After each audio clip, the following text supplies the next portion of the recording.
Plus C equal 0 দেওয়া আছে, কি দেওয়া আছে? 0 দেওয়া। আমাকে নির্ণয় করতে বলা হয়েছে b plus c whole square by bc plus c plus a whole square by ca plus a plus b whole square by 3, ঠিক আছে কি না? ইকুয়াল 1, এটা আমাকে বাইরে করতে বলা হয়েছে। আমি একটু দেখি যে আমার মান কি দেওয়া আছে। মান দেওয়া আছে a plus b plus c equal 0। তো a plus b equal 0, a plus b plus c equal 0 হলে আমি এখান থেকে a b plus c c plus a plus b এই তিনটা অংশের মান এখান থেকে বের করে নেব, ঠিক আছে না? তো যদি আমি এখান থেকে a প্লাস b রেখে প্লাস c কে এই সাইডে নিয়ে যাই তাহলে সেটা হয়ে যাবে মাইনাস c, নাকি? তাহলে a প্লাস b মান হয়ে গেল কত? Minus c। এবার b প্লাস c যদি এখানে রেখে দিয়ে a কে পাশে নিয়ে যাই তাহলে হয়ে যাবে মাইনাস a। তাহলে আমার b প্লাস c এর মান হচ্ছে কি? Minus a। আর c আর a, c প্লাস a যদি আমি এখানে রেখে দিয়ে b কে এই সাইডে নিয়ে যাই তাহলে হয়ে যাবে মাইনাস c। আচ্ছা, তো তাহলে আমরা কি করলাম? এটা প্রশ্নটা লিখলাম। প্রশ্ন হচ্ছে এটা হচ্ছে লেফট হ্যান্ড সাইড। এটা কি? যে আমার উত্তর কিন্তু এক মিলবে। কত মিলবে? তাহলে আমি লিখতে পারি যে লেফট হ্যান্ড সাইড, এই left hand side. Left hand সাইডটা লিখলাম। তাহলে এখানে প্রশ্ন হচ্ছে b plus c whole square by 3bc plus c plus a whole square by 3ca plus a plus b whole square by 3ab। তো 3bc plus 3bca 3ab এই তিনটে জিনিসের লসাগু কত? লসাগু হচ্ছে 3abc, কি?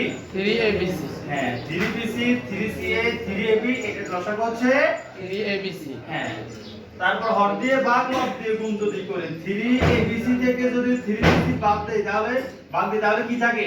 a থাকে, কি থাকে? a থাকে। তো a দিয়ে আমরা কাকে গুণ করব? b plus c whole square, নাকি?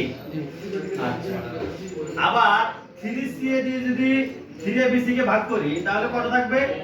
b থাকবে না? b থাকবে। এই 3ca এটা যদি বাদ চলে যায় তাহলে b থেকে যায়। b দিয়ে এটাকে গুণ করব c plus a whole square কে গুণ করলাম।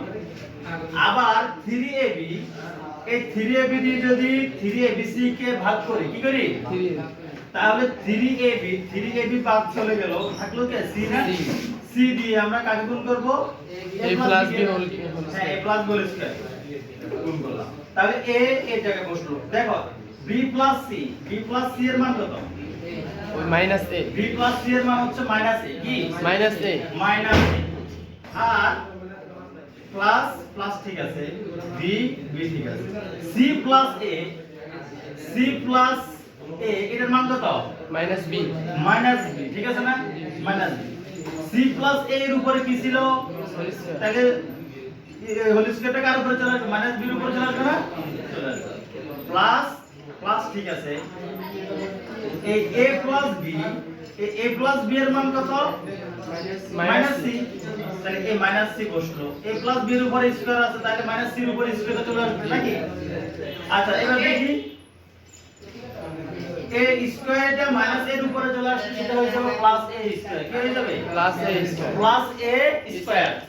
প্লাস a স্কয়ারের সাথে যদি a গুণ করি তাহলে কি হবে? a a cube.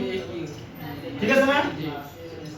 Minus b square যদি হয় তাহলে মাইনাস b স্কয়ার কি হয়ে যাবে? প্লাস হয়ে যাবে। b square.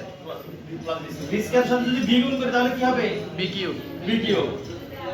মাইনাস c স্কয়ারের সাথে যদি স্কয়ার থাকে, স্কয়ার মাইনাস কি হয়ে যাবে? প্লাস হয়ে যাবে। তাহলে মাইনাস c স্কয়ারের সাথে c গুণ করলে কত হয়? c cube. c কিউব হয়।